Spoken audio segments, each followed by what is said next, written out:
कड़ियम श्रीहरि और इनकी दुख्तर कांग्रेस में शामिल।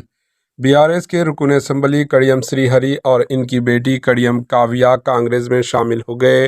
वज़ीर आला तेलंगाना रेवंत रेड्डी और पार्टी के रियासती अमवार के इंचार्ज दीपा दास मुंशी ने इन्हें पार्टी का कंडवा पहनाकर कांग्रेस में इनका इस्तकबाल किया।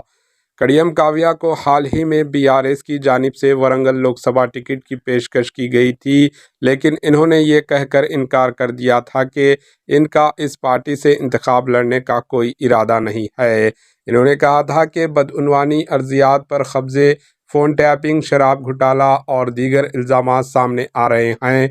काव्या कड़ियम श्रीहरि के वरंगल लोकसभा हलके से कांग्रेस उम्मीदवार के तौर पर मैदान में उतारे जाने का इम्कान है।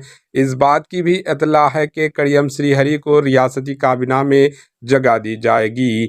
लोकसभा इलेक्शन से पहले कड़ियम श्रीहरि और इनकी बेटी काव्या की कांग्रेस में शुमालियत बीआरएस के लिए एक धक्का समझा जा रहा है।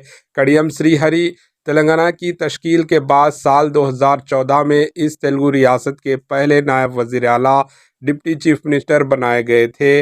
बताया जाता है कि बीआरएस के सेक्रेटरी जनरल के केशव राव भी कांग्रेस में शामिल हो जाएंगे, क्योंकि इनकी दुख्तर व मेयर हैदराबाद गदवला विजय लक्ष्मी गुज़िश्ता रोज़ रियासत की हुक्मरान जमात कांग्रेस में शामिल हो गई है। Bureau report, AHN news.